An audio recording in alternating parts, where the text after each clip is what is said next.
오늘은 노력보다 먼저 은혜를 구하라. 오늘 자막이 안 나옵니다. 제가 그래서 자막 없이 진행을 하도록 하겠습니다. 노력보다 먼저 은혜를 구하라. 어저께 제가 20년 전에 전우사 있었던 그 청년 부서에 우리 청년 3명이 저희 교회를 방문했어요. 그때 기억 중에 하나가 뭐냐면 그 청년들과 함께 구석에서 성경 모음을 하고 있었습니다. 내용은 하나님께서는 한 마리 잃어버린 양을 찾아서 99마리의 양을 두고 그 한 마리 잃어버린 양을 찾아 나선다, 그런 내용이에요. 저쪽 구석에 그 남자분 한 분이 그 에어컨 앞에 앉아 계셨는데 한참 있더니 갑자기 청년들과 함께 성경 공부하는 그쪽으로 쑥 다가오셨어요. 그러면서 물으시는 게 진짜입니까? 정말입니까? 영문을 모르고 갑자기 질문을 받아서 뭐가요? 물었더니 정말 하나님께서는 잃어버린 한 마리 양을 찾아서 99마리 양을 두고 그 한 마리 양을 찾아놨습니까? 정말입니까? 정말입니다. 그랬더니 그분이 감격해 하시면서 그러면 내가 다시 한번 해보겠다. 알고 보니까 이분이 사업을 하다가 쫄딱 망한 거예요. 한마디로 집에 빨간 딱지가 붙고 자기는 한 아이를 데리고 지금 친척 집에 좀 도망와 있고, 그래서 교회 시원한데 여름에 에어컨 밑에서 그냥 할 일 없이 쉬고 있는 거예요. 그리고 자기 아내도 한 아이 데리고 좀 어디로 가 있는지 지금 빚쟁이들의 낯을 펴서 도망가 있는 상황입니다. 절망적인 상황이에요.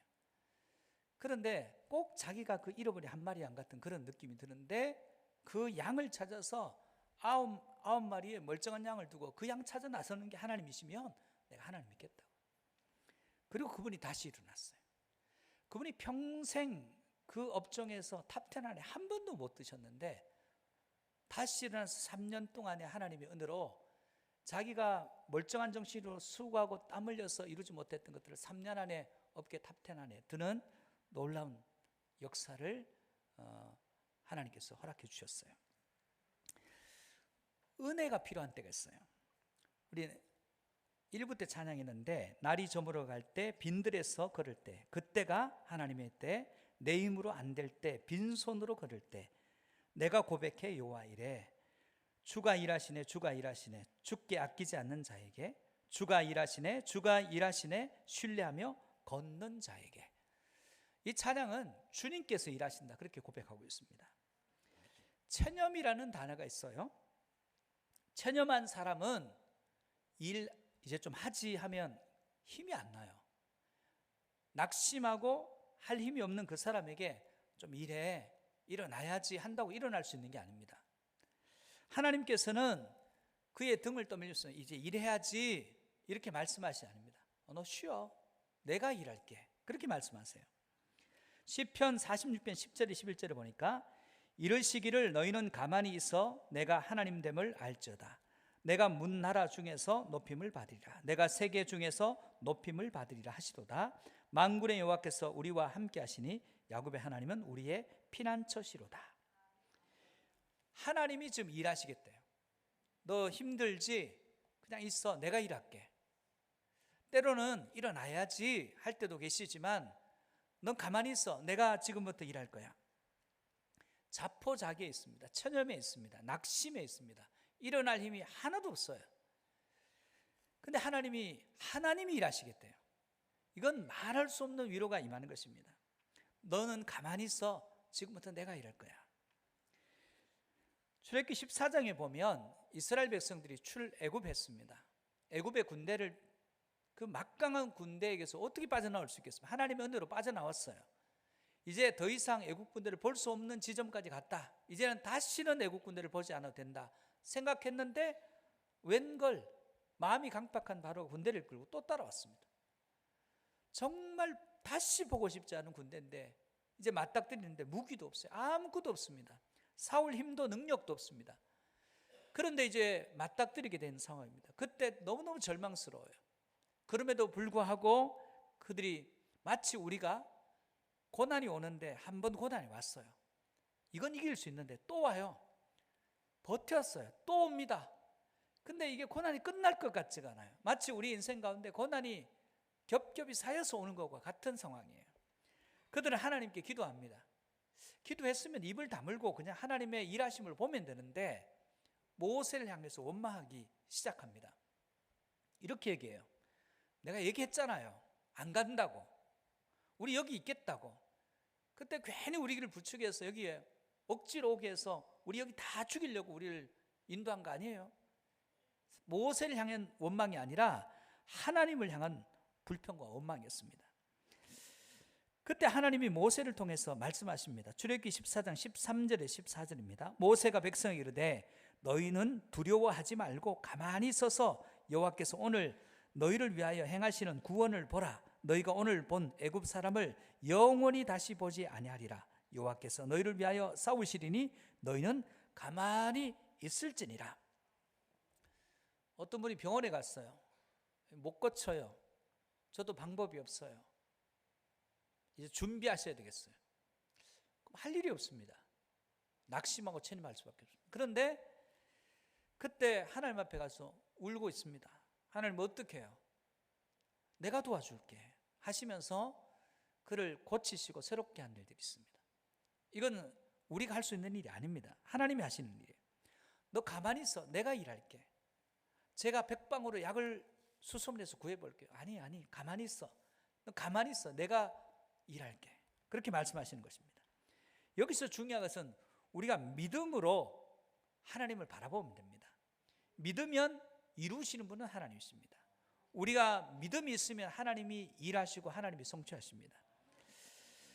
근데 반대 요한복음 15장 7절도 이 믿음에 대한 이야기를 먼저 합니다. 너희가 내 안에 거하고 내 말이 너희 안에 가면 무엇이든지 원하는 대로 구하라. 그리하면 이루리라.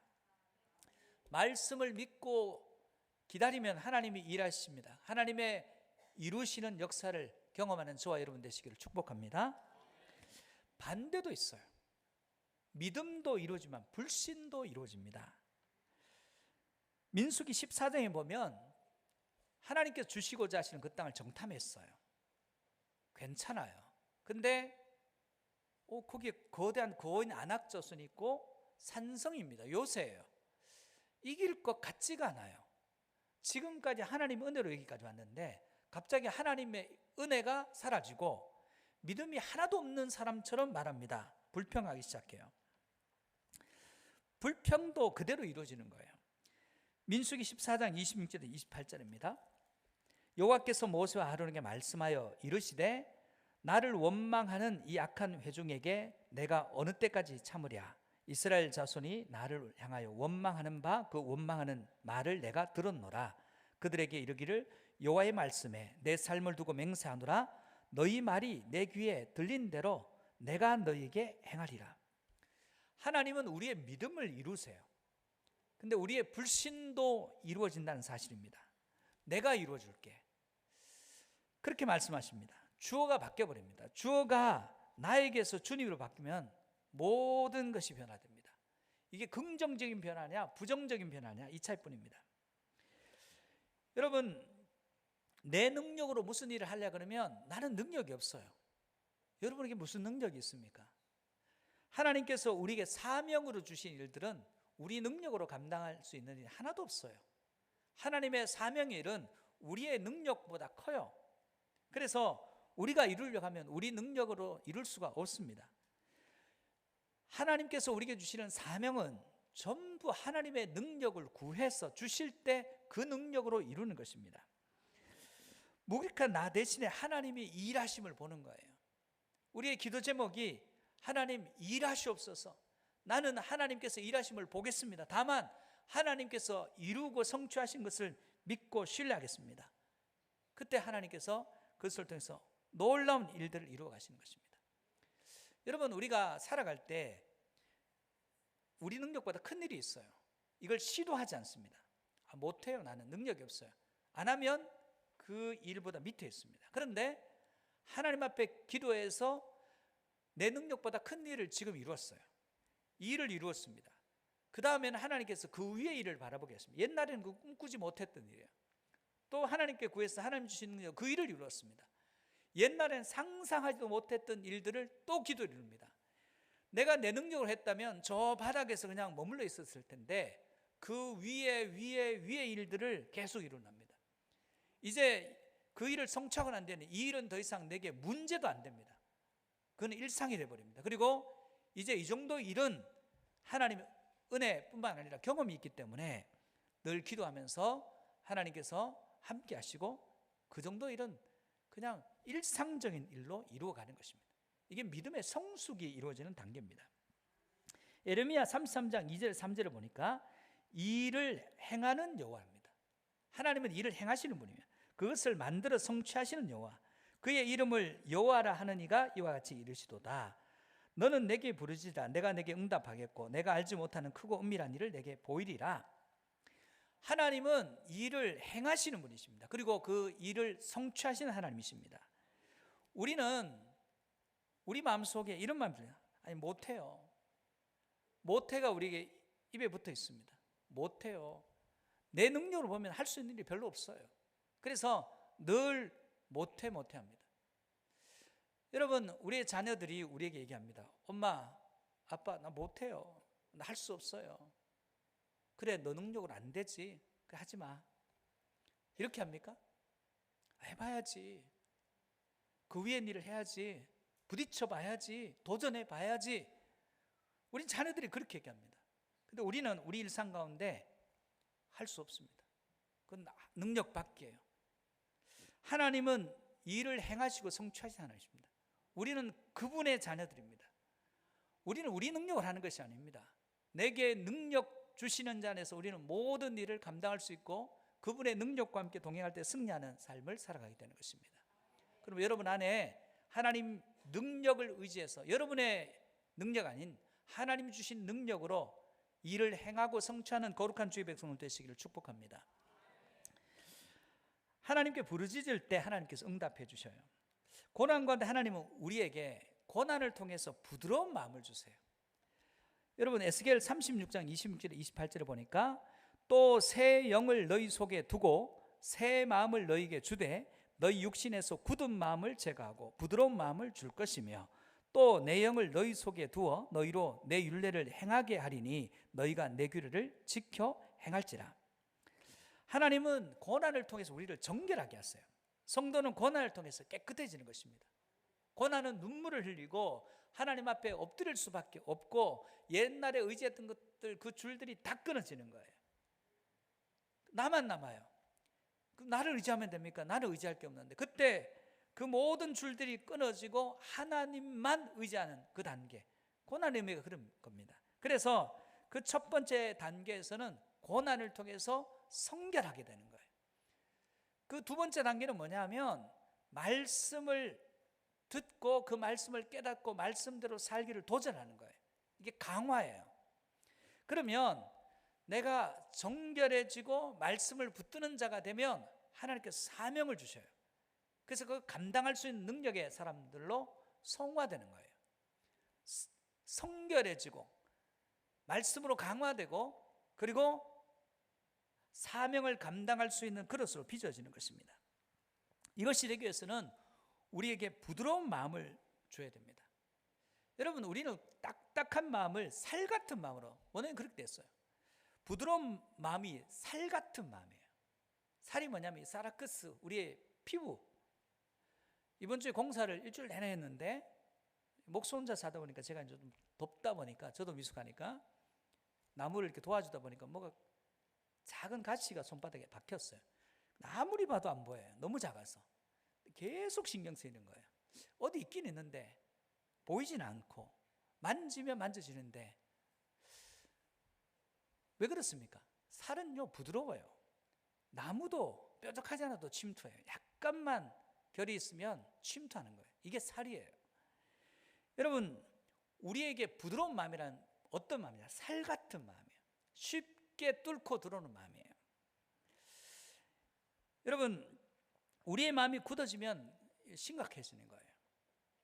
여러분 사람이 코에서 호흡이 끊어지면 굳어져요. 몸이. 목회자들은 여러 성도들의 죽음을 만집니다. 꼭 만지고 기도하고 손을 잡고 기도하고 그러다 보면 그 시신이 딱딱하게 굳은 것들을 경험하게 돼요. 아, 죽음이라는 것은 굳어지는 것이구나.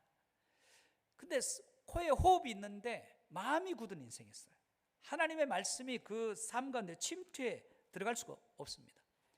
굳어지면 강해지는 게 아니에요. 약해지는 겁니다. 바로가 그 마음이 굳어져서 강팍해지니까 애굽이라는 나라를 무너뜨려 버렸습니다.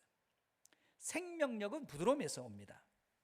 생명력은 돌 같은 마음이 부드러운 살 같은 마음으로 변화되어서 하나님의 말씀이 그 속을 뚫고 들어오는 거예요. 히브리서 4장 12절에 보니까 하나님의 말씀은 살았고 운동력이 좌연할서 어떤 곰보다 예리해 혼과 영과 관절과 및 골수를 찔러서 쪼갠다 그랬어요. 하나님의 말씀이 내 전 존재를 바꾸어야 됩니다. 하나님, 저는 못 바꿔요. 하나님이 마음을 고쳐먹었어요. 이게 굳은 마음이에요. 여러분, 하나님의 말씀이 살처럼 부드러운 여러분 마음속에 침투해 들어와서 말씀이 여러분과 저를 온전히 바꿔놓는 능력의 말씀의 사람들이 되시기를 주의 이름 축복합니다. 강한 교회는 말씀이 들리는 교회예요. 말씀이 선포될 때 그 말씀에 순종하는 교회예요. 성도가 강하다는 것은 말씀이 들리는 거예요. 말씀에 순종한다는 거예요. 말씀에 순종하는 자는 강한 자입니다. 말씀에 순종하는 자보다 더 강한 사람이 없습니다. 출애굽기 19장 5절에서 6절을 보니까 세계가 다 내게 속하였나니 너희가 내 말을 잘 듣고 내 언약을 지키면 너희는 모든 민족 중에서 내 소유가 되겠고 너희가 내게 대하여 제사장 나라 그리고 거룩한 백성이 되리라. 나는 이 말을 이스라엘 자손에게 전할지니라. 하나님은 우리를 제사장 나라 되게 하는 거예요. 하나님을 잘 섬기고 예배하는 민족이 되기를 원하십니다. 그리고 우리를 거룩한 하나님 백성들 되기를 원하십니다. 거룩한 하나님 백성, 제사장 나라는 하나님의 언약을 믿고 그 말씀을 의지하는 거예요. 성령님과 동행하면서 하나님께 기도함으로 하늘의 문이 열린 인생이에요. 여러분은 두 가지 삶이 있습니다. 하늘의 문이 닫힌 인생과 하늘의 문이 열린 인생이 있습니다. 우리 인생에 하늘의 문이 열린 인생은 늘 하늘로부터 공급이 있어요. 그래서 그 마음이 부드러워요. 말씀이 임해요. 성령의 기름 부심이 있어요. 기도의 응답이 있어요. 성결해지고 강화되고 성화되고 옛날에는 작은 단계의 일밖에 못했던 높은 단계, 옛날에 상상하지 못했던 일들을 지금은 그냥 자연스럽게 해나갑니다. 그리고 그 사람을 보면서 사람들이 그 사람 안에 일어나는 놀라운 일들 통해 도전받습니다. 풍성함은 하늘의 문이 열려야 합니다. 이 하늘의 문이 열린다. 하나님의 관계가 회복되는 것을 의미합니다. 내가 하나님과의 관계가 회복되면 하늘의 문이 열리게 돼 있어요. 로마서 8장 18절에서 20절에 보면 생각하건대 현재의 고난은 장차 우리에게 나타날 영광과 비교할 수 없도다. 피조물이 고대하는 바는 하나님의 아들이 나타나는 것이니 피조물이 허무한 데 굴복하는 것은 자기 뜻이 아니요 오직 굴복하게 하시는 이로 말미암음이라. 피조물이 왜 허무한 데 굴복합니까? 피조물이란 피조 세계예요. 근데 하나님을 섬기고 하나님을 경외해야 될 인간이 하나님께 순복하지 않아요. 그러니까 십계명을 우리는 이렇게 봅니다. 하나님 사랑, 사람 사랑. 하나님과의 관계, 인간의 관계를 십계명으로 나눠요. 1계명부터 4계명을 하나님과의 관계, 5계명부터 10계명을 인간과의 관계. 유대인들은 달리 생각합니다. 세 가지 패턴을 봐요. 먼저는 자기 자신이에요. 4계명입니다. 안식일을 기억하여 거룩히 지키는 나. 그러면 1, 2, 3계명에 하나님과의 관계가 회복된 인생이 돼요. 안식일을 기억하여 거룩히 지키는 나 때문에 6, 7, 8계명 5, 6, 7계명이죠. 5, 6, 7계명 뭡니까? 사람과의 관계가 회복돼요. 그리고 8, 9, 10계명 물질과의 관계가 회복되더라는 거예요. 그러면 어떻게 됩니까? 피조 세계가 하나님의 뜻을 굴복하고 허무한 데 굴복하는 일이 없게 되더라는 거예요. 중요한 것은 안식하는 거예요. 오늘 여러분이 하시고 있는 일들, 이 시간은 여러분의 시간이 아니라 하나님의 시간입니다. 하나님께 예배하고, 예배의 주인공은 사람이 될 수가 없습니다. 하나님밖에. 우리의 시선이 하나님 향하고, 우리의 찬양이 하나님 향하고, 우리의 기도가 하나님 향하고, 우리의 예물이 하나님 향하고, 우리의 손몸이 하나님께 향할 때 영과 진리로 향한 진리의 예배가 되게 되더라는 것입니다. 그때 그 하나님을 경외하는 사람 때문에 창조 질서도 회복이 되더라는 거예요. 여러분 2015년 제가 포항 내려왔을 때입니다. 그때 중국에서 무슨 일이 있었냐면 중국에 무슨 큰 행사를 했어요. 북경에서 베이징인가요? 거기서 큰 행사를 하는데 스모그가 너무 껴가지고 행사를 할 수가 없으니까 중국 정부에서 지금부터 공장 한 달 동안 문 열지 마라. 그럼 문 닫아야 돼요. 그리고 가게 열지 마라. 가게 닫아야 됩니다. 차 운행하지 마라. 차 운행하면 안 됩니다. 한 달 동안 하니까 하늘이 맑아졌어요. 그래서 그날을 하늘이 가장 맑은 날 행사를 했어요. 이때 든 비용이 무려 4조 원이 들었대요. 하늘 하루 맑게 하는데. 여러분 얼마나 많은 비용이 돼요? 4조 원이면 그 돈이 얼마입니까? 가난한 사람들에게 나눠주면 얼마나 많은 사람들을 굶주리면서 건질 수 있어요. 하나님이 하시면요, 태풍 한 번이면 끝나버려요. 하늘 맑아지는 거. 소낙비 한 번이면 그 다음날 바로 맑습니다. 엄청난 바람을 불게 하시면 그냥 하늘 그 다음날 바로 맑습니다. 여러분 이게 뭘 의미하냐면 우리가 어떤 일에 평생을 수고해요. 평생을 수고해요. 근데 하나님의 하루의 은혜에 비견할 바가 아니에요. 우리가 평생 수고하는 것보다 하나님이 하루 은혜 주신 게 더 커요. 그게 뭡니까? 믿음의 사람들은 평생 수고하는 것으로 먹어요. 그러나 하나님의 사람들은 단 일순간 한 번의 은혜를 통해서 그 삶이 획기적으로 바뀌어지면서 하나님의 사람으로, 은혜의 사람으로 변화되더라는 것입니다. 하나님의 약속을 믿고 순종하는 자에게 하나님이 하시는 일이 뭡니까? 신명기 6장 11절 13절입니다. 내가 채우지 아니한 아름다운 물건이 가득한 집을 주신다요. 내가 파지 아니한 우물. 이 우물은요, 우물을 중심으로 말이 생기니까 옛날에 요즘 우물과 달라요. 이 우물은 재산적 가치가 어마어마해요. 그 우물을 네가 안 파는데 주시겠다는 거예요. 포도나무 안 심었는데 남이 심은 포도를 너한테 주겠다는 거예요. 감람나무 안 심었는데 그 감나무를 주시겠다는 거예요. 그리고 주시는 거 끝나는 것이 아니라 배불리 먹게 하신다는 거예요.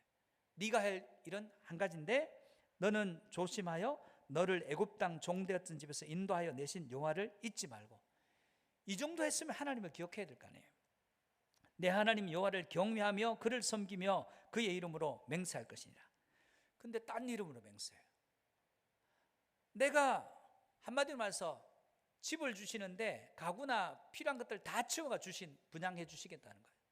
등기해 주시겠다는 거예요. 이런 은혜를 주신다. 내가 한 게 없어요.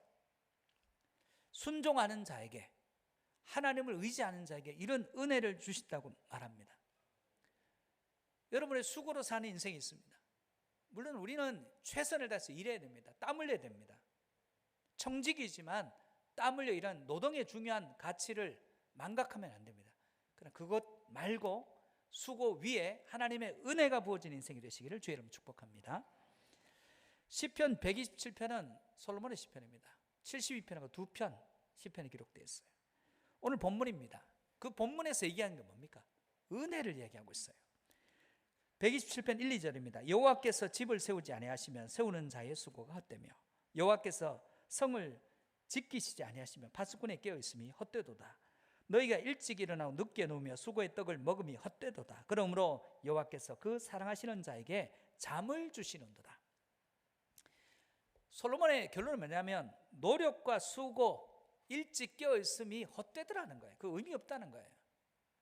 인생은 하나님의 은혜로 사는 것이더라. 그렇게 고백하고 있습니다. 여러분, 내가 집을 세웠어요. 그 집 낙성식 못해요. 부자가 엄청난 곡식을 창고에 가득 새겨놓고 내 영혼아 많이 준비해놨으니까 이제부터는 즐기면 돼. 인생을 즐겨. 오늘 밤에 네 생명을 거두면 그 너 준비한 게 눕게 되겠느냐. 우리는 죽음이 뭡니까? 한일자 밑에 저녁석 비수비자예요. 오늘 하루 저녁에 비수처럼 날아온 거기에 우리가 끝이 나는 거예요. 오늘 하루에 저녁에 비수가 우리에 꽂히면 우리의 생명호흡이 끊어지는 거예요. 우리는 알 수 없어요. 우리는 은혜로 사는 것입니다. 그런데 이 은혜를 무엇으로 받습니까? 기도함으로 받더라는 거예요. 하나님은 우리를 위한 크고 놀랍고 은밀한 계획을 가지고 있습니다. 그러나 우리의 입을 열어서 구할 때 주신다 얘기합니다. 에스겔 36장 33절 37절 상반절입니다.